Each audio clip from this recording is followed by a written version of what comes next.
Hi, welcome to this week's episode of Community Living, and my name is Malebunkosi. So, I firstly just want to start by thanking every single person that has liked, commented, subscribed.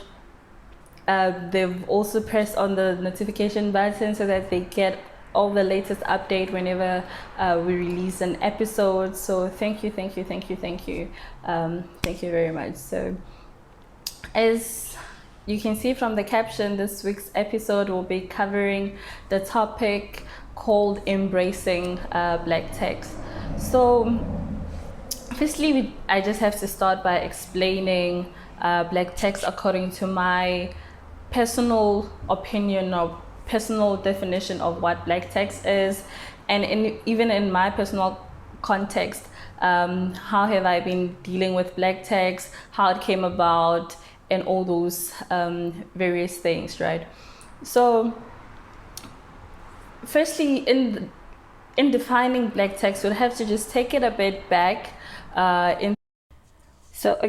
Before we dive right into the topic of embracing black text, as I've said, we have to define what black text is. So, my definition of black text is based on black people were historically disadvantaged due to the apartheid system, and as a result there were ripple effects, right? Ripple effects being that our economical opportunities were not the same. White and black people were segregated. White people had more economical opportunities than black people had in the past, and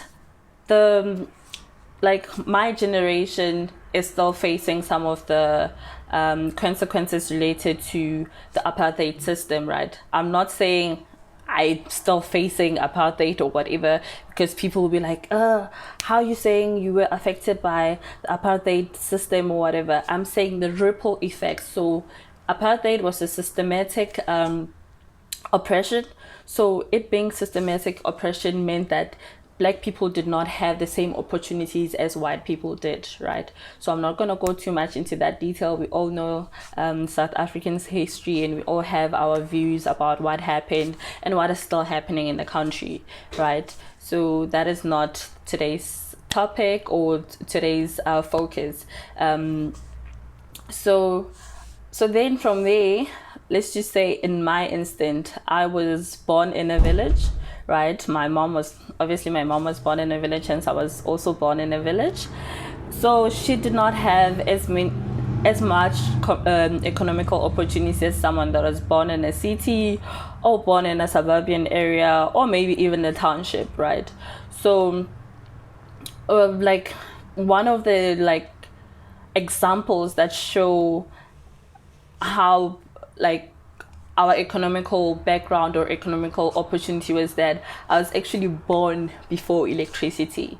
So in your part of the world or wherever you were born, you might have been born before they had electricity, right?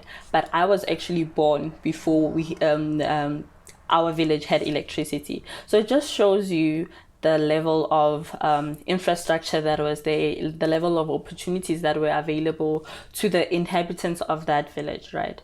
So right now, I'm currently in a suburban area. My educational background is really good, and from my varsity level, I went to a really good university, right? But that was not always the case, and my mom also didn't have a good educational background, right? I come from a low earning household, so in terms of our income, another thing is that I just want you to ponder on this: how does a household survive on less than 10,000 rand per month, right? And then while you're pondering on that, I just want you to maybe take you on this journey of my life and understanding my life with black text in my current context or in my current livelihood, right? So at one point in my life, my family was a family of three: my mom, my stepdad, my ex-stepdad, and myself. We survived on just 3,000 rand per month, right?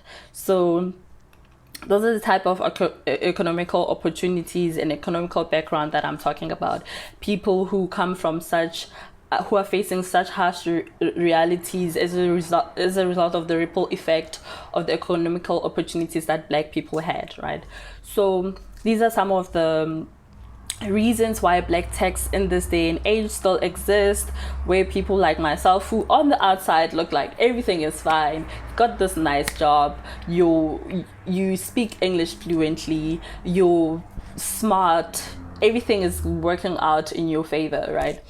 I understand that a lot of people that I went to varsity with are not actually facing the same type of Black tax. My Black tax is one of the harshest, as you will come to understand why I'm saying it's one of the harshest, right? So you find that in like villages, you have people that still stay in huts, in townships. You have people that stay in informal settlement shacks, shanty towns, whatever you want to call it. And my family, for one, we stayed in a back room, right? So, and then I'm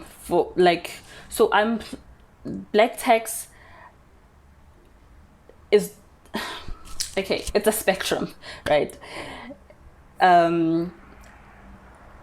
It doesn't affect us the same. As much as we are all Black, the severity of Black tax doesn't affect us the same. Some people, it's just a bit more harsh or a bit more severe, or they need to do a bit more for their families. So you have dependents before you even start your own family, right?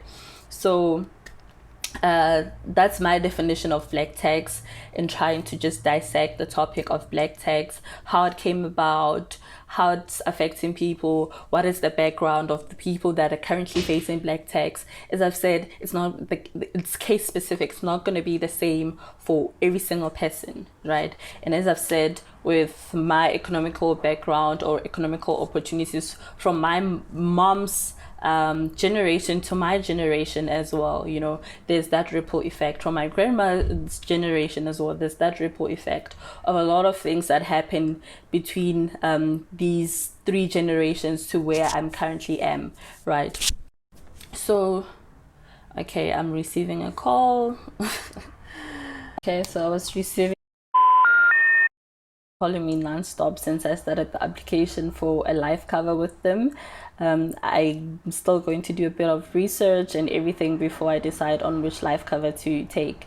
And actually, before I was interrupted by the call, I was saying that as someone who's facing what is called Black tax, you might have dependents before you start your family. Hence, I am actually doing a bit of research on getting life cover, because in the case that I do die as young as I am, I still have dependents. I still want my family to be able to have some level of security. Like, my life is worth something, like monetary wise, so to leave them at a better economical standing than if I die right now and I don't have a life cover, right? So I'm currently saving, I'm currently investing a bit of my money.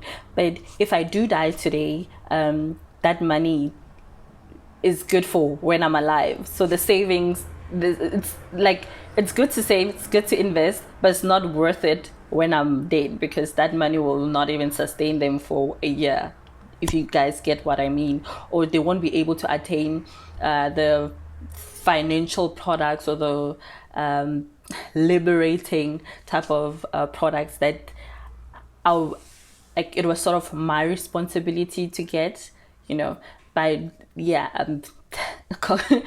like responsibility, meaning that there's Black tax involved in that. So because I'm at a better standing financially, I have to find a way to support my family. Whatever economical opportunities we didn't have, I have to supplement or find ways to support my family.